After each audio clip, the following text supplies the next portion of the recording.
Yo, yo, yo, yo, yo, what's up, all you burners, stoners, and potheads? This is Weedman 420 with the Weedman 420 Chronicles. How are all you vipers doing out there? Mrs. Weedman? Mr. Weedman? How the hell are you? Full of snots. Hey, all you vipers out there in the world. Hopefully you're smoking some big fat doinks while you're listening to the show. Mrs. Weedman and I are about to get normal. But I want to tell you something. Mrs. Weedman and I will be covering the latest cannabis research, science, and health today, political news, international news, and Mrs. Weedman's going to end it with some cannabis culture. Now, we're going to get normal with some Red Hots grown by Lifted Microbrewery, this was given to us by Midwest Terps, back at the Midwest Terp-Off, Michigan versus Illinois, and I am super stoked about smoking this because Red Hots is a slightly sativa-dominant strain created through crossing the potent Tropicana cookies and Tangy strains, named for the iconic candy Red Hots, packs a delicious flavor and happy, bright high that is a great option for lazy afternoon when you need to get doing some things on your to-do list.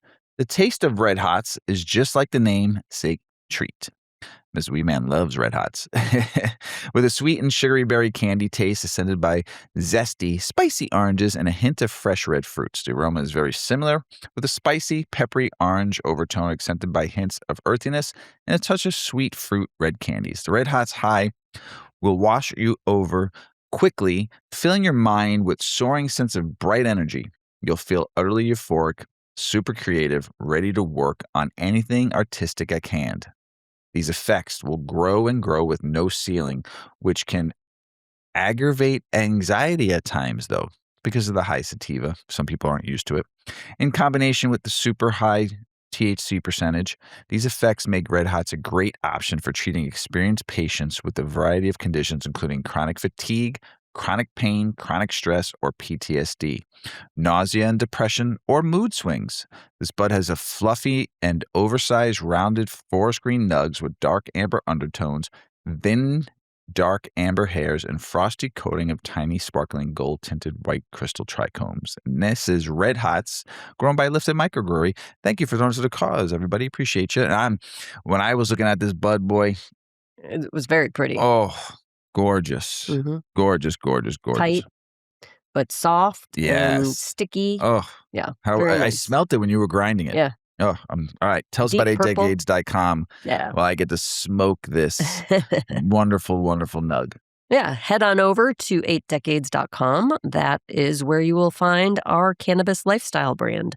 That is 8, the word, spelled out, EIGHT, decades.com. We created a really cool smoke set, which if you're watching us, you'll see it on display. We've got storage jars for all of your cannabis goods. We have hemp clothing. We have steamrollers. We have grinders. We have all sorts of good stuff. But we also have Weedman 420 swag. Got a shirt on right here, everybody. Yeah. Take a look.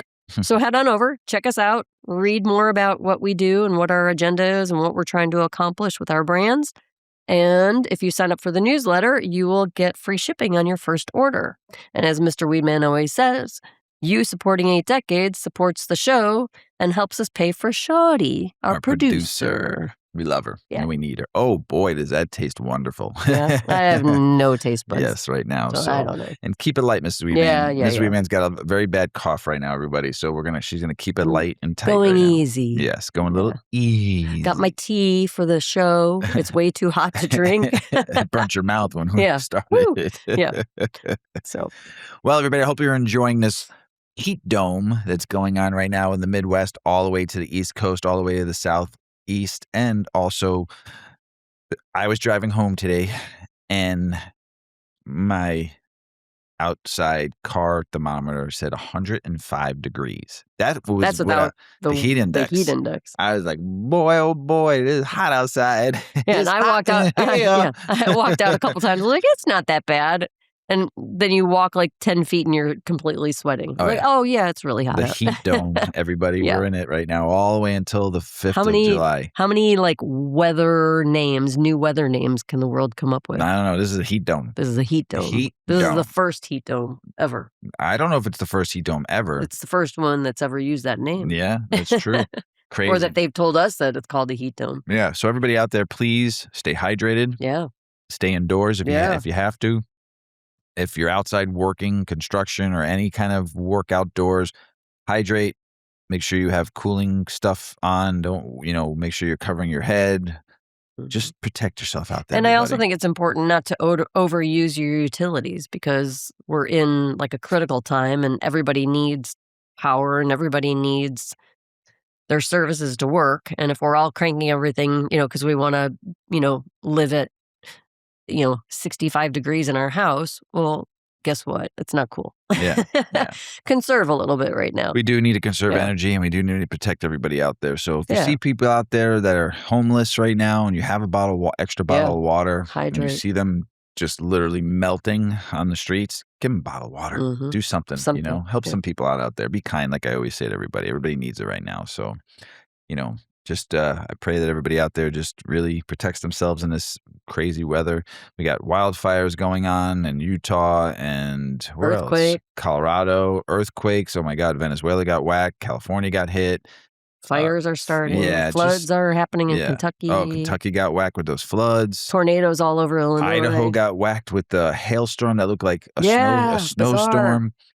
It's crazy out there, everybody. Yeah. I'm trying to be lighthearted about this, so I just want you all to know out there, we love you. We're praying for everybody out there to be safe and just, it's pretty the world. Serious shit. Yeah, the world is on fire right now. I mean, over in Europe, they had their heat dome, and they were dying. France, I think like over 1,400 people died too from this heat. So just protect yourselves out there, everybody. We love you. And just around the world who's listening to us, just stay safe. Yeah, please do. Here's something crazy. What? There was a giraffe that decided to go on vacation. Yeah. Yes. So, decided to go on vacation. So every once in a while, a story comes along that makes you scratch your head and say, wait, what? A giraffe did what?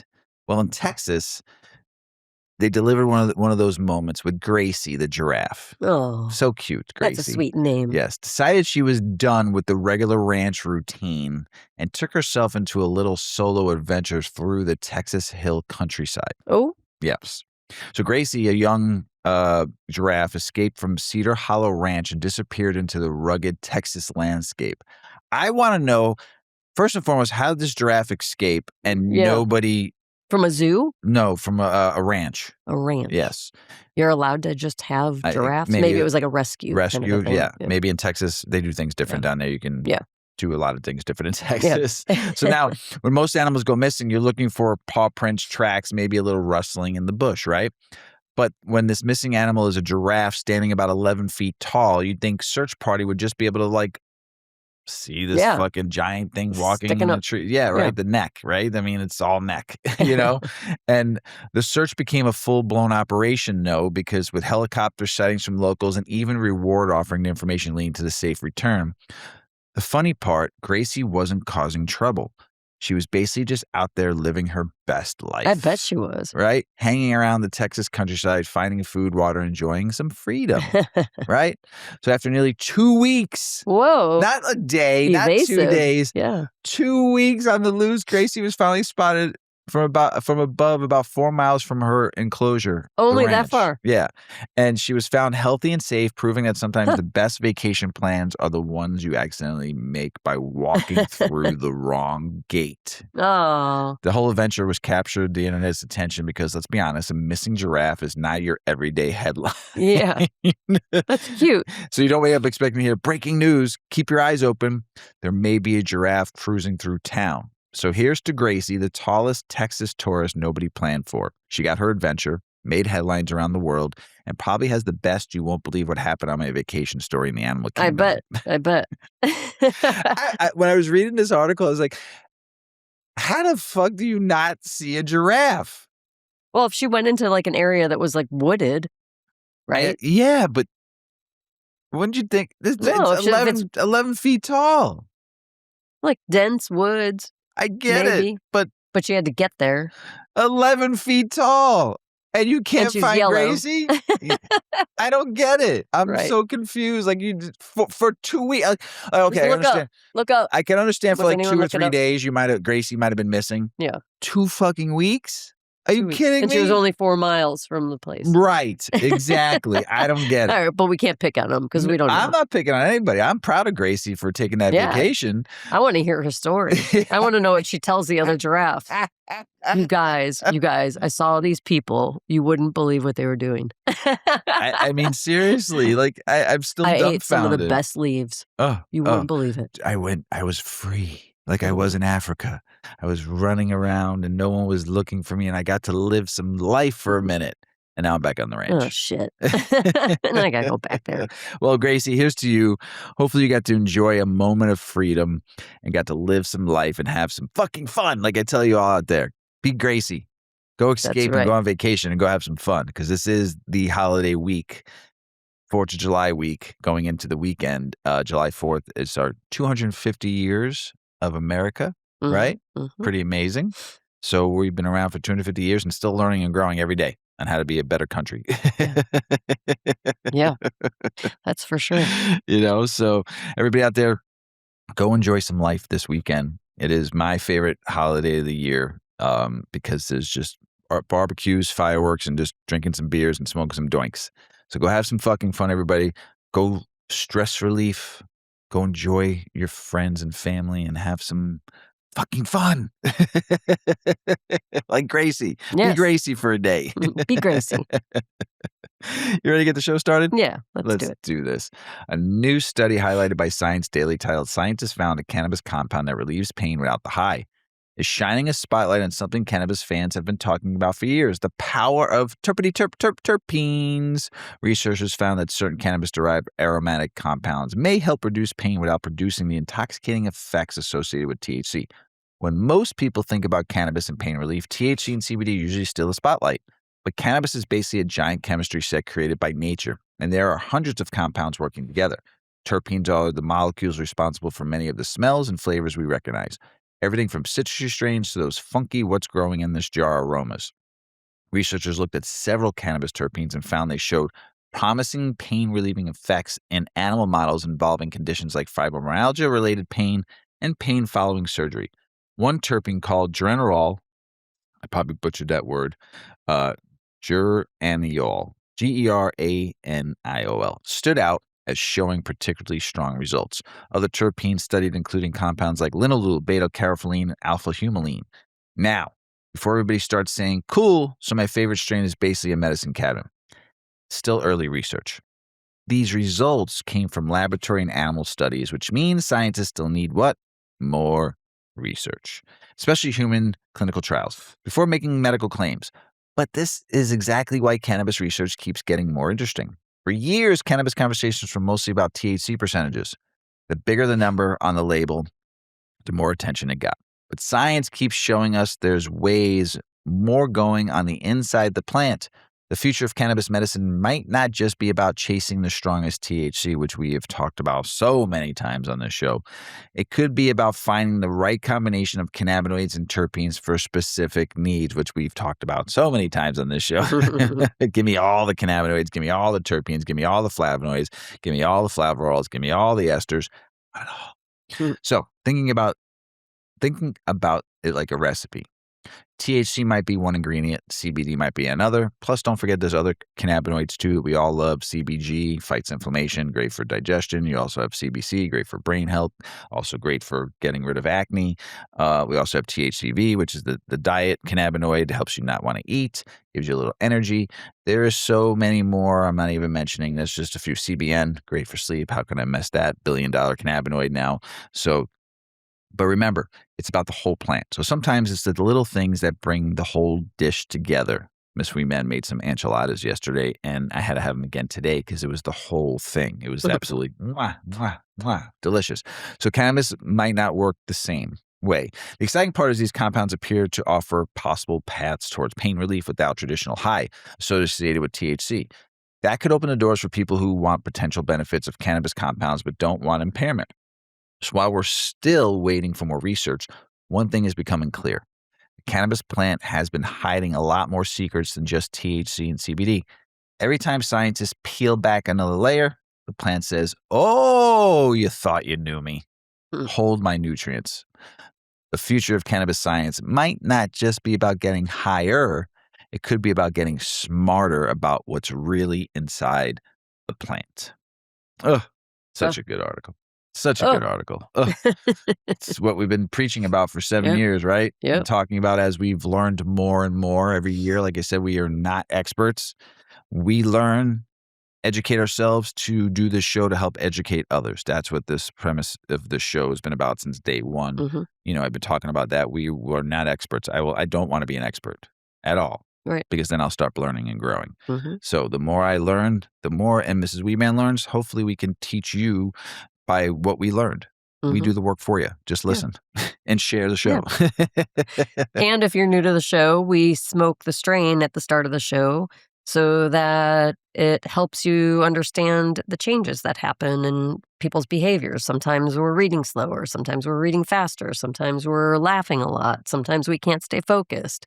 So sometimes I screw up on words. Yeah, and then sometimes you'll see we'll have different reactions or different behaviors based on the same strain. So it's good for helping people understand how consumption affects your behavior. So it's all part of our intention. Yes. Mr. Weedman with the killer at the ending right there. That? Yes. So here's something interesting. How the vape boom is forcing cannabis to grow up. Yep. Tell us about it, Ms. Weedman. Yeah, the cannabis industry has come a long way from the days of what's the strongest stuff you got. Consumers today are becoming a lot more curious about what they're actually putting into their bodies. And according to a recent Forbes article titled, How the Vape Boom is Forcing Cannabis to Grow Up, the rise of cannabis vapes is pushing the industry towards something it has needed for a long time: better transparency and consistency. Vapes have become one of the biggest categories in cannabis, with convenience, portability, and discreet use making them especially popular with newer generations of consumers. The article points out that younger cannabis users are approaching products differently. They want to understand dosage, effects, and quality, kind of like how people check nutrition labels, caffeine amounts, or alcohol percentages before making a choice. With smoking flower, everyone's experience can vary depending on how much they inhale, how long they hold it, and how the strength of the flower is. With vapes, the expectation is becoming more precise. Consumers want to know what each pull will deliver. The article calls this the industry's dose opacity problem, basically meaning cannabis hasn't always done the best job explaining exactly what customers are getting. While a bottle of wine tells you alcohol percentage, a supplement tells you how many milligrams are inside, cannabis is now being pushed toward the same level of accountability. That's where technology is stepping in to solve the problem. Newer vape devices are being designed with features like temperature control, digital displays, and more advanced heating systems to create a more consistent experience. Some companies are even working toward devices that can better track dosing, which could especially become important as medical cannabis continues moving into the world. The article also highlights that consistency matters because cannabis is becoming more normalized. Medical patients don't want something that might work. They need products that they can understand and use reliably.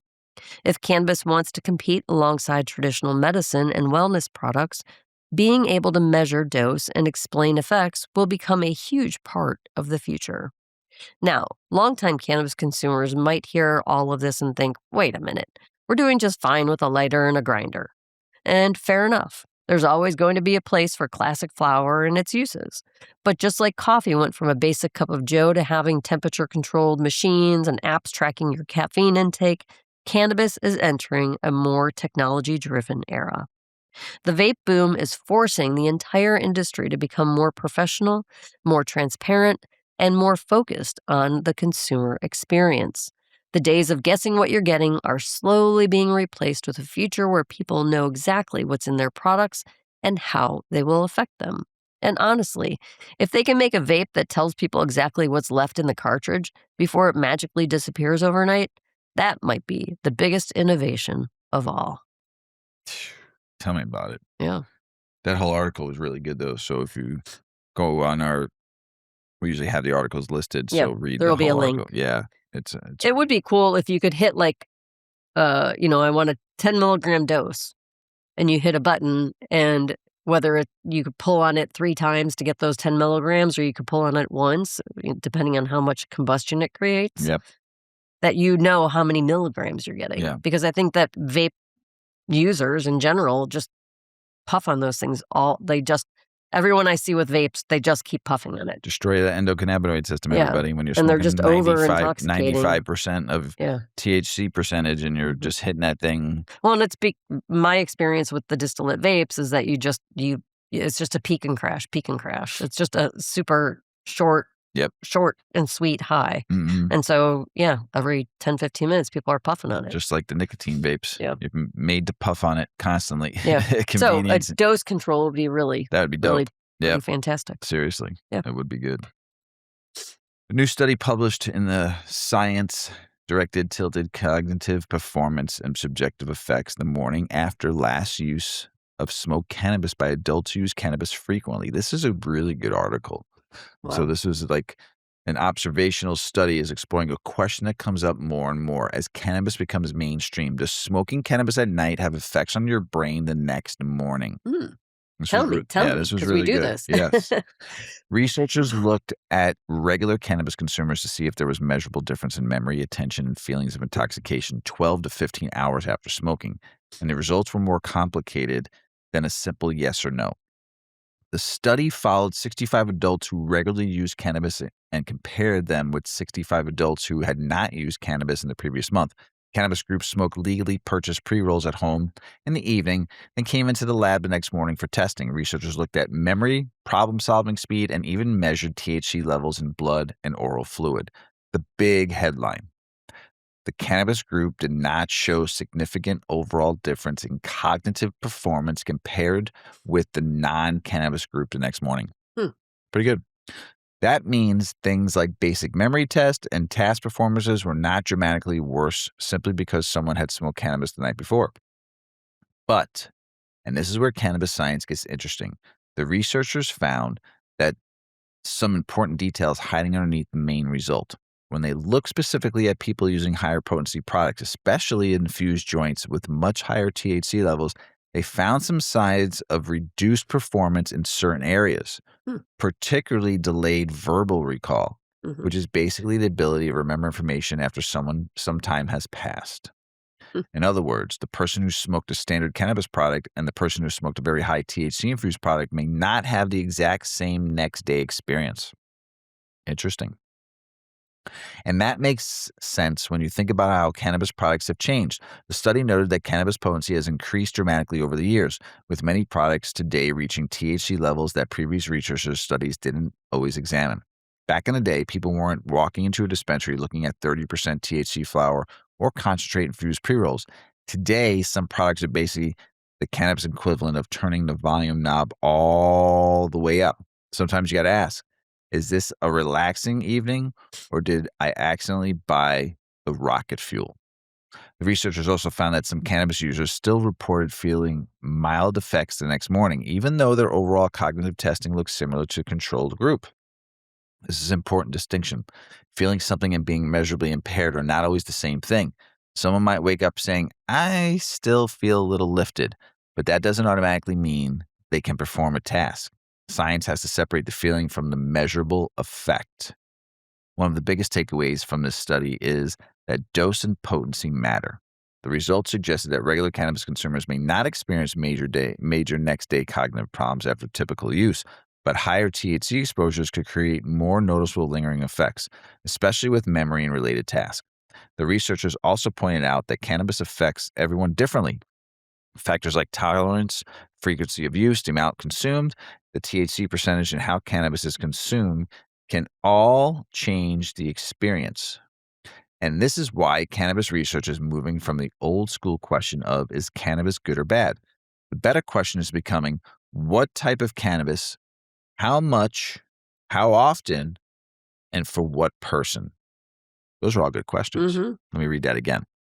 The better question is becoming, what type of cannabis, how much, how often, and for what person? Just like coffee, one person drinks an espresso and conquers the day. Another person drinks one cup and starts questioning every life decision they ever made. Dose matters. The bottom line from the study: for frequent cannabis users, smoking the night before did not lead to obvious next-day cognitive impairment compared to non-users. But very high THC products may increase the chance of lingering effects, especially when it comes to memory. As cannabis keeps getting stronger, responsible consumption and understanding your own limits become more important than ever. Because sometimes the best cannabis knowledge isn't knowing how high you can get, it's knowing what works best for you. And that is the truth. That's the truth. Knowing what works best for you. So here's even something better, because now Mrs. Weedman is going to talk about how fewer employees skip work days where medical marijuana is legal, especially for manual labor jobs. Yeah. This study shows. Tell us about it, pretty Mrs. Weedman. Yeah. A new study highlighted by a Marijuana Moment is challenging some old assumptions about cannabis in the workplace. Researchers found that states with legal medical marijuana programs saw fewer employees missing work because of illness, injuries, and other health-related issues. The study looked at data from the U.S. Census Bureau and Bureau of Labor Statistics, analyzing information from more than 20 million workers between the ages of 18 and 61 from 1990 through 2025. Researchers from the University of Southern Maine and the University of Georgia found that medical cannabis legalization was associated with about 6.9% decrease in employees missing work due to medical reasons. Ooh. Pretty big. The biggest changes showed up in jobs where people put their bodies through the daily grind. Manual labor workers had some of the largest reductions in missed workdays, with researchers finding fewer absences among workers in manufacturing, agriculture, construction, and other physically demanding fields. The reason researchers believe this may be happening is pretty straightforward. Many of these workers deal with chronic pain, repetitive strain, injuries, and physical stress. Having access to medical cannabis may help some patients manage symptoms better, allowing them to stay active and continue working. Now, before someone imagines a construction crew showing up with a toolbox in one hand and a bong in the other, that's not what the study is saying. The research is looking at medical use and symptom management, not people consuming cannabis while operating machinery or doing dangerous tasks. Interestingly, though, the study did not find a significant connection between recreational cannabis legalization and fewer workplace absences. The improvement was specifically linked to medical cannabis access, suggesting the potential benefit comes from treating health issues rather than simply making cannabis available. This adds to a growing conversation about how workplaces view cannabis. For decades, the discussion was mostly focused on whether cannabis use created workplace problems. Now researchers are looking at whether access to cannabis as a medical option can help manage conditions that might otherwise keep their employees at home. Cannabis legalization continues to bring research that doesn't fit the old stereotypes. Studies like this are showing that the conversation is becoming a lot more complicated than simply saying cannabis and productivity don't mix. It turns out, sometimes helping people feel better might actually help them punch the clock a little more consistently. Nice. Yeah. That's good news. I think that is very good news. I think it's actually great news. Yeah. Political, state, and business news. Alaska is making it easier for people with past marijuana convictions to move forward. A new law allowing eligible cannabis-related convictions to be sealed took effect without the governor's signature. The move reflects a growing trend across the country towards cannabis record reform. Good for Alaska. Kentucky medical marijuana patients will no longer be allowed to bring cannabis purchased from other states into Kentucky. Ooh. Officials say the change aligns with state regulations as the program develops. Patients will need to rely on approved in-state sources moving forward. The cannabis paperwork game continues, proving bureaucracy can sometimes grow faster than the plant. Illinois officials released a new guidance explaining upcoming cannabis law changes and how businesses and consumers will be affected. The bulletin helps clarify regulations surrounding the state's growing marijuana industry. Illinois continues expanding its cannabis framework while regulators try keeping moving on the same page, because in cannabis, the rules sometimes change faster than the dispensary menu. Ain't that the truth? Nebraska officials approved rules allowing marijuana to legally be planted within the state as medical cannabis program moves forward. The decision marks a major step from legalization on paper towards actual production. After years of debate, Nebraska is finally letting the seeds hit the soil. Good for you, Nebraska.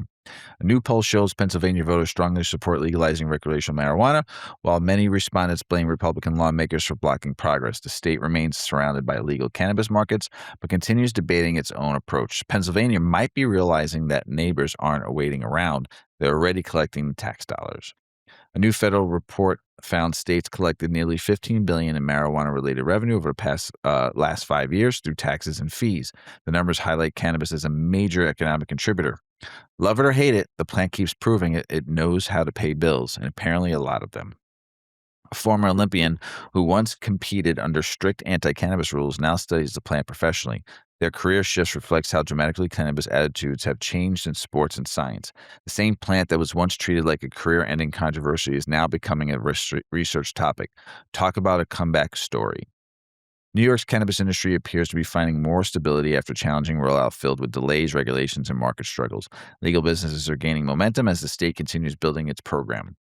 Like a slow-growing strain, New York's cannabis market took patience, but it may finally be settling into a smoother cycle. Cannabis policy continues creating political confusion as leaders sending conflicting messages about legalization, regulation, and enforcement. Supporters argue for consistency while opponents debate public health concerns. The plan has become one of the few topics where politicians can somehow say 3 different things before lunch and still call it a strategy. Missouri's marijuana legalization, including automatic expungements for eligible records. But some residents are finding their records remain uncleared. Officials say processing issues and system challenges have slowed progress. Legalization may erase laws quickly, but unfortunately, the paperwork sometimes moves at much slower speed than the legalization, especially if they got computers from like the 1980s or when they still using floppy disk, which I have a feeling probably some of these states still have. The White House is urging Congress to create fair treatment for hemp products instead of moving towards broad restrictions. Lawmakers continue debating how to regulate hemp-derived cannabinoids while protecting consumers and businesses. The hemp conversation remains complicated because apparently everyone agrees the plant matters, but nobody agrees on the rule book.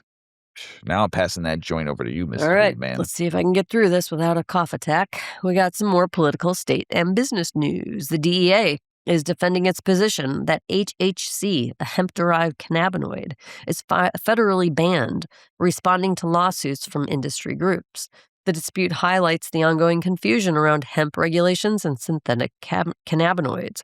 As the market expands, consumers and businesses are asking for clearer rules.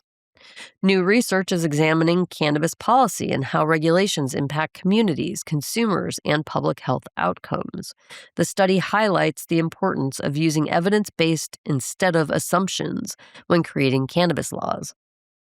Yuki's running her sleep over here. Is she? As more states build programs, lawmakers are learning that good policy requires more than opinions. It requires data, patience, and maybe fewer panic buttons.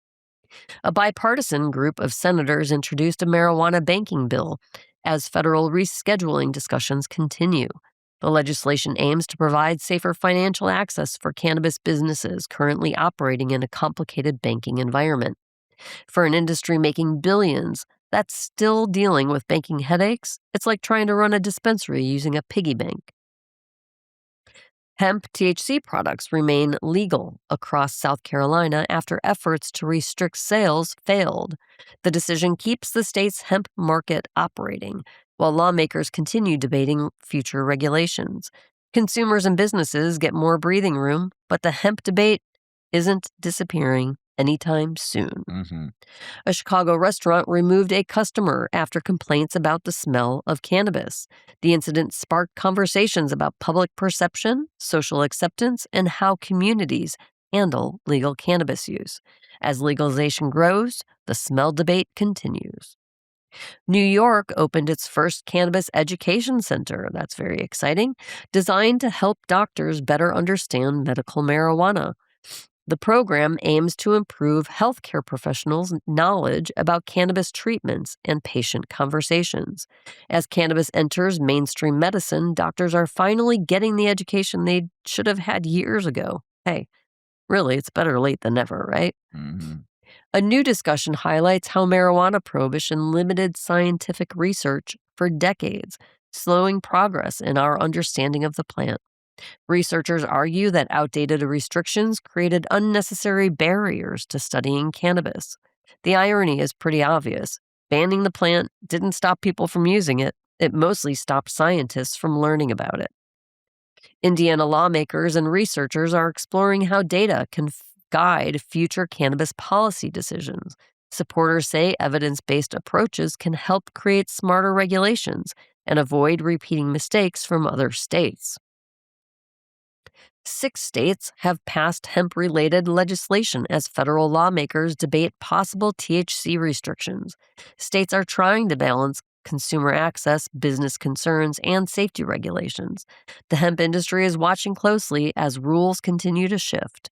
It's like cannabis policy is playing musical chairs, and nobody knows when the music will stop. California Governor Newsom, what is he up to now? He announced a $227 million funding aimed at fighting illegal cannabis operations and protecting communities. The effort focuses on enforcement against unlicensed activity while supporting the regulated market.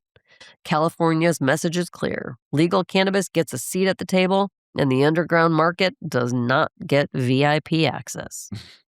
Cannabis reform advocates are urging Virginia's governor to remove increased public consumption penalties from legalization legislation. Supporters argue penalties should not undermine the goals of legalization.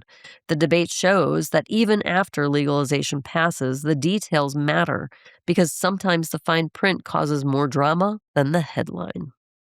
Back over to you, Mr. Weedman. Thanks, Mrs. Weedman. A playground scare involving cannabis gummies in Oklahoma. Officials cracking down on candy-like edible products. Lawmakers are focusing on packaging and child safety concerns as hemp and cannabis products continue expanding. The message is clear. Responsible packaging matters because nobody wants a kid confusing a gummy with a snack and accidentally joining the wrong kind of candy club. That kid ate 1,000 milligram candy. That's terrible. Because you can have, well, at one time we read many years ago, they were selling 10,000 milligrams. Remember that in Oklahoma? Yeah. You need to be careful. Yeah. 1,000 milligrams, a kid was knocked out for like 26 hours. Wow. Survived. Yeah. But was out cold. And scary for the whole family and the kid. Absolutely. Right? THC-infused drinks will remain available in New Jersey this summer, but upcoming regulations could change the future. Officials are reviewing how the products fit into the state's cannabis framework. The beverage market is growing quickly, proving people want alternatives beyond smoking. New Mexico is launching new cannabis enforcement efforts targeting illegal marijuana operations. Officials say the goal is protecting licensed businesses and reducing unregulated sales. As legal markets mature, states are increasing pressure on the underground industry. The cannabis world is evolving, and regulators are reminding everyone that not every grow room gets a business license. The underground will never die. Missouri will begin accepting applications for marijuana microbusinesses licensed next month. The program is designed to create opportunities for small operators and promote participation in legal cannabis industry. Microbusinesses programs aim to open the doors for entrepreneurs who may have been left behind. DEA cannabis rescheduling hearings are bringing renewed attention to federal marijuana policy. Officials and stakeholders are debating how cannabis should be classified moving forward. The process could influence research, businesses, and regulations nationwide. After deciding decades of waiting, cannabis reform is finally getting a seat at the federal table, even if the chair is a little squeaky. Cannabis cultivators are facing rising energy costs and searching for ways to improve efficiency. Growers are exploring technology, energy-saving strategies, and operational changes to maintain profitability. Indoor cultivation has always been energy-intensive, and a power bill is becoming part of the business challenge. Medical marijuana ballot initiative is rural Ohio hit a setback after organizers submitted signatures past the deadline. Supporters were hoping to bring the issue before voters, but timing issues created a major obstacle. Cannabis reform battles often come down to paperwork as much as public support. The clipboard can be as powerful as the campaign. A new report suggests medical cannabis access may be linked to fewer employee sick days, with some researchers showing a 7% reduction. Supporters say cannabis may help some workers manage health issues. The workplace cannabis conversation keeps changing. Turns out the plant may have more career options than just sitting in the grow room. A debate is growing over proposals to increase taxes on cannabis businesses. Supporters argue higher revenue can benefit communities, while industry advocates warn excessive taxes could hurt legal markets. Cannabis companies are already navigating complicated regulations, and many are asking for balance because even a successful plant can't survive if the pot gets too heavy. Virginia officials are preparing for recreational marijuana sales expected to begin in 2027. Geez, another year. What's another year, Virginia? You've been waiting, just like Alabama. You're waiting. But 2027 now, they're saying, with tax plans and regulations being developed, the state continues building the framework for a legal marketplace. Virginia's rollout is moving slowly, but the foundation is being laid. Sometimes legalization is like growing a plant. Patience is required before the harvest. Bipartisan lawmakers say Congress will not block the administration's marijuana rescheduling efforts as reform hearings continue. The discussions signal growing federal interest in changing cannabis policy. While disagreements remain, support for reform continues expanding across party lines. Cannabis might be one of those few topics where everyone argues, but nobody leaves the room. The big one here. During rescheduled hearings, federal agencies highlighted research showing marijuana risk compared with substances like alcohol and opioids. The discussions mark a significant moment in federal cannabis policy. Officials are examining evidence that could reshape marijuana classification. The DEA defended moving cannabis to Schedule 3 during federal reschedule hearings, arguing marijuana has accepted medical use and that the current evidence supports changing its classifications. Officials pushed back against claims the process lacks of transparency, while opponents questioned whether the move goes far enough. The hearing could shape cannabis research, banking, and business nationwide. Federal weed paperwork is finally getting the serious rewrite. After years of debate, science is finally getting more attention in the conversation, and the plant is bringing receipts. This whole hearing with the DEA and them not bringing in anybody of importance in the cannabis community industry. They bought 7 people that weren't even a part of the cannabis industry. Mm-hmm. They didn't have Normal there to Right. speak. They didn't have the Last Prisoner Project there to speak. They didn't have any community activists out there to speak. They didn't have any journalists there to speak, Right. any like real scientists that have been supporting the plant for decades to speak. They had Smart, which hates cannabis, Mm-hmm. right? Mm-hmm. They were like top of the list. And on Newsweek, I saw there was a video on TikTok. One of the heads of Smart was being interviewed by Newsweek and or News Nation, whatever the channel is, the political channel is on it was on TikTok though. So this news anchor was asking the person from Smart all these questions, and I'm just sitting there going, I want to be in that room. I want to be in that interview. I want to be the other person talking to that smart kid, maybe not so smart, about cannabis. And unfortunately, he had a bad experience with cannabis in high school. Throughout, he was a heavy user. I get it, but the way you used it was not correct. And everything you were saying about cannabis has been proven to bunk. And it's just a shame that you have all these folks that are not for cannabis speaking, but not one person there that has credibility on cannabis. It's pretty shameful. We'll see what happens with this. It's going to go for like 2 weeks. We'll see. So. And you were making reference to SMART, which is the SAM, Yes. the acronym, Smart Approaches to Marijuana, Preventing Another Big Tobacco. But part of their mission is also, do we even want to get into that right now? No. I don't want to give them anything on my platform at all. No. Except to just, and I'm not here to beat anybody right. up. Hey, to each his own. If you are not for cannabis and you want to go against it, that's on you. But we've been fighting for centuries, smart ass, and we will win. Because if not, if you're just going to ruin, this is for recreational, everyone, not for medical. Medical has been passed. That's Schedule 3. This is for recreational to be moved to Schedule 3. So we can get the tax breaks, so we can get better everything. And it's here to stay. Whether the federal government is going to get on board or not, it's up to the states, right? And it's here. They're not losing that tax dollars for sure. They're not taking away. They're not going to lose those tax dollars. No. So, I mean, get with the program. Be, your experience is different from everybody else's experience. Just because you started in high school and overused it when you shouldn't have, you weren't lied to. It was your own choice to use cannabis the way you used it. No one told you to smoke from the time you woke up, from the time you go to bed in high school. Now, I know there's people, I grew up with people that did that, but, to each his own. But what they're doing at this hearing is just brutal. I mean, I Mhm. know the DA's come out swinging and trying to show they're for cannabis, but when you don't bring the right people to talk with you, it just shows me you don't give a shit. You hope that the judge goes kind of thing. You're just doing it because you have to be there They to can do say it. they did it then, Right, exactly. but they don't do it well. Just enough. Mhm. Just enough. Just enough. So, all right, enough. I digress. Another banger from Reginald Reefer. Yep. Recriminalizing cannabis is a spectacular idea if you enjoy spectacular failures. Tell us about it, Miss He's Weedman. a very good writer. He writes very, passionate, perspectives on things, and so if you wanna read his actual article, the link will be in our, the summary of the episode. This is just my summary of his article. So, is recriminalizing cannabis a step back into a failed past?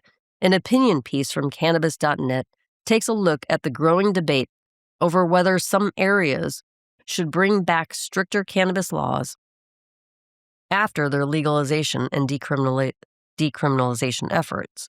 The article argues that returning to criminal penalties would repeat many of the same mistakes that shaped decades of cannabis prohibition.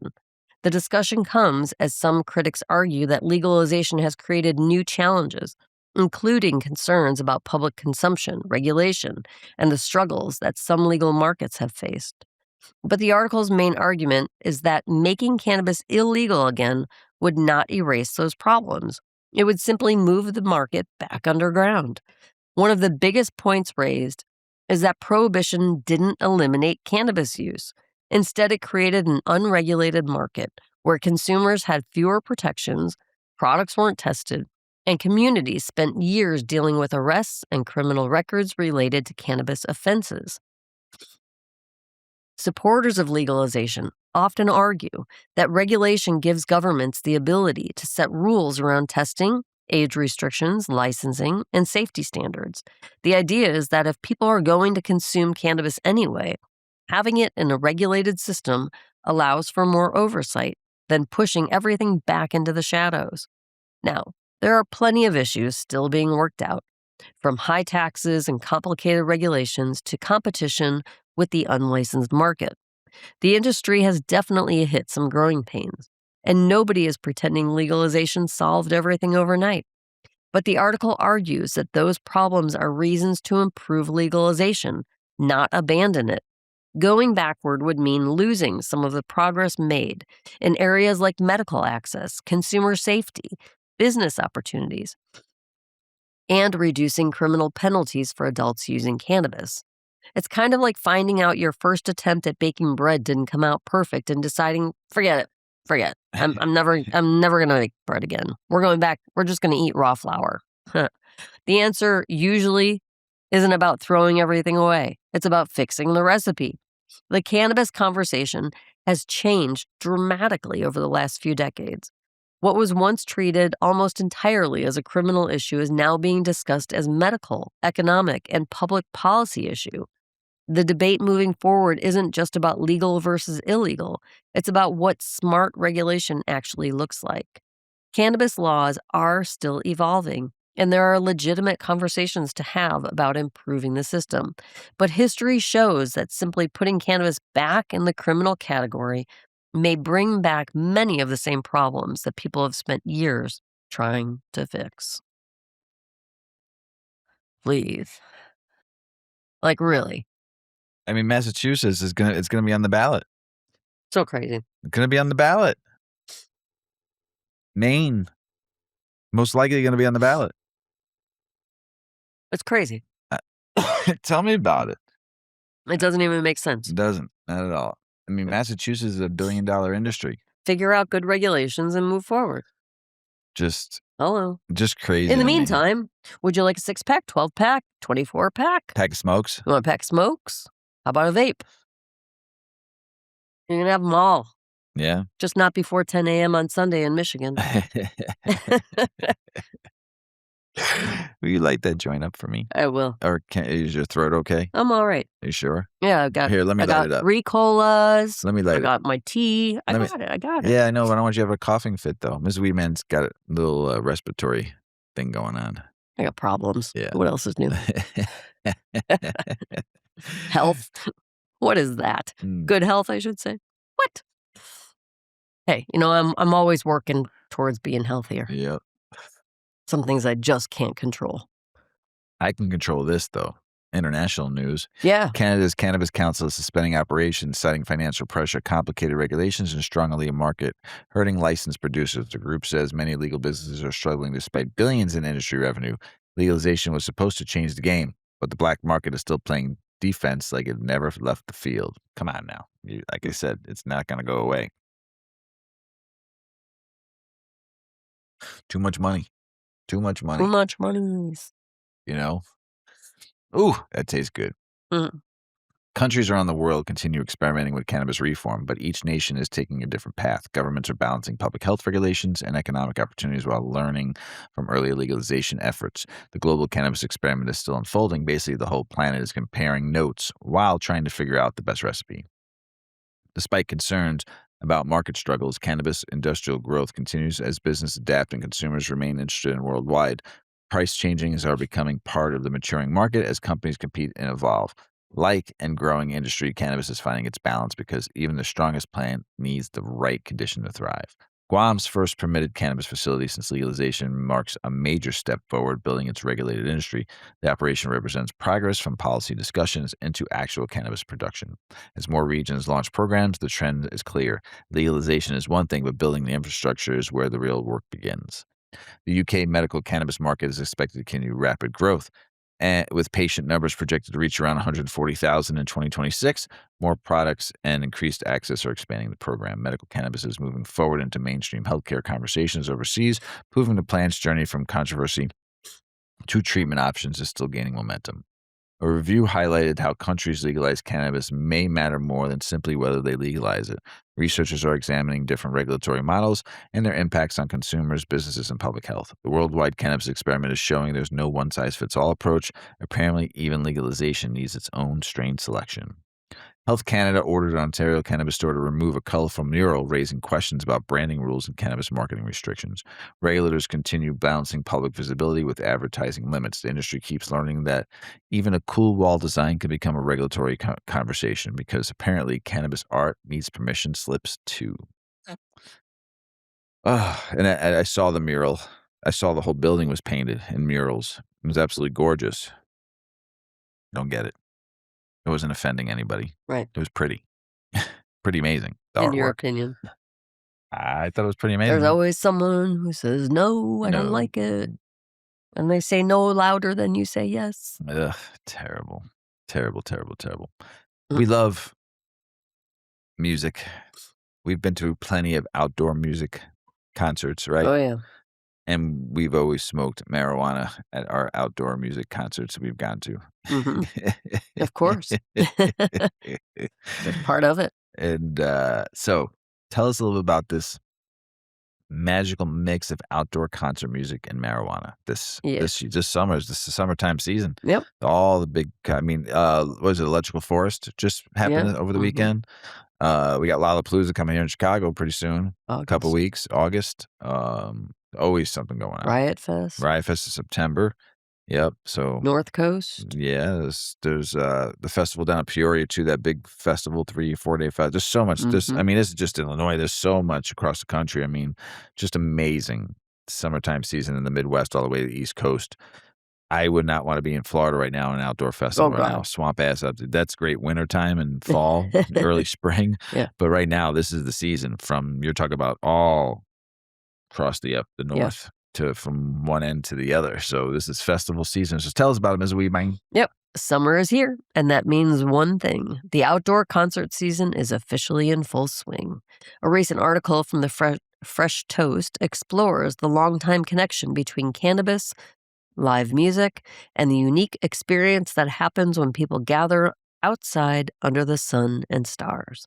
For decades, cannabis and music culture have grown side by side. From legendary rock festivals to modern-day concerts and camping events, marijuana has often been part of the atmosphere for many fans looking to relax, connect, and fully enjoy the moment. The article points out that cannabis has become part of the overall concert experience for many adults, especially as legalization and social acceptance continue to grow. There's also something about being outdoors that makes live music feel different. A concert under an open sky, surrounded by friends with your favorite songs playing, and the energy of thousands of people around you, it creates a completely different vibe than sitting inside a venue. And cannabis in that mix, many consumers say it can enhance things like the appreciation for sound, creativity, and the feeling of being present in the moment. But as cannabis becomes more mainstream, the conversation around responsible consumption at events has changed too. Concert venues, festivals, and communities are having to figure out how to balance personal freedom with safety, rules, and respect for everyone attending. Not every person at a show wants to be surrounded by smoke clouds bigger than the stage production. Well, why? That's why education and consideration are becoming a bigger part of cannabis culture. Understanding dosage, knowing your limits, and respecting the people around you can make the experience better for everyone. Another interesting part of cannabis and music, the connection, is creativity. Many musicians throughout history have talked about cannabis as something that influenced their songwriting, imagination, or creative process, whether it's inspiration, relaxation, or simply part of a personal routine. Cannabis has played a recognizable role in music culture for generations. And let's be honest, there's a reason people love that summer festival feeling. Good music, good friends, fresh air, and a little relaxation can create memories that stick around long after the final encore. Cannabis and music share a long history built around creativity, community, and self expression. As cannabis continues becoming more accepted, the future of concerts and festivals will likely keep evolving with new conversations about consumption, safety, and how people experience live entertainment. Because sometimes the perfect summer recipe is pretty simple: sunshine, a great playlist, your favorite people, and a little green, because it all just makes the sounds hit right. Yeah. It does hit right. Uh-huh. It does. Nothing better than a little outdoor concert and some Sesh weed. music. Ugh. Yeah. I Especially love when you it. get a good circle sesh going Mhm. with people and Yeah. just passing a few joints around. We've done that many a times. One of my favorite festivals we've went to twice was Bourbon and Beyond in Oh gosh, yeah. Kentucky. Oh God. Why I like that festival is because it's two stages and you never miss a band. Yeah. It's just boom, boom, boom, boom, boom, boom. You just park up. Yeah, they're side by side. It's so Just perfect. so good. You never miss it, like, because you wanna see everybody, you know? I mean, don't get me wrong, I like it some of the like, Lollapalooza, great, it's an experience, but you never get to, like, really enjoy everything you No, you're want. constantly jockeying for Yes. like, okay, we gotta go get Yeah. a spot for Oh, blah blah. it All was the way at the other end of the park. right, Yeah. yeah. It just So you have to miss half the performer, and then you go to the next one, and then you're constantly watching because it's right, like, all right, we gotta leave at yeah. XYZ so we can get over there There's for a 2 position. and to if you know anything about Grant Park, it's not small. It's huge. And there's like 8 stages or 20 More. stages or Something something like crazy. yeah, like 25 it's just insane to, like, be able to see everybody you wanna see, so you have to time it right, and that I don't like anymore. No. But Bourbon and Beyond was great, just Yeah. boom, boom, boom, boom, boom, boom, boom, you never miss a band. Just amazing, so Mr. Weedman, Mr. Weedman. that's the end of the show. Yep. You got anything else to say before we go? Well, we're coming up on the 4th of July. So I just want to say happy 4th of July to everybody. And did I just steal your Not at all. thunder? No? All right. Well, thank you to all of our servicemen and women. Thank you for serving for us and sacrificing for us and keeping us safe.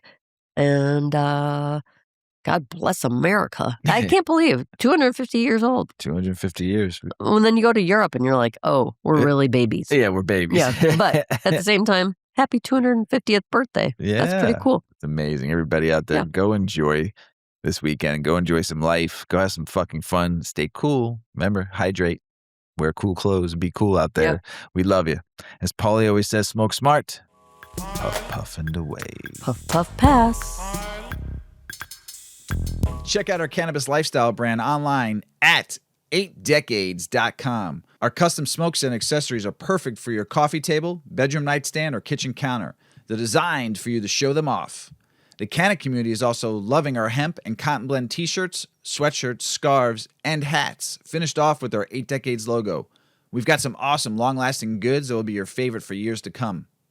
8 Decades, because a 9th decade of cannabis prohibition isn't acceptable.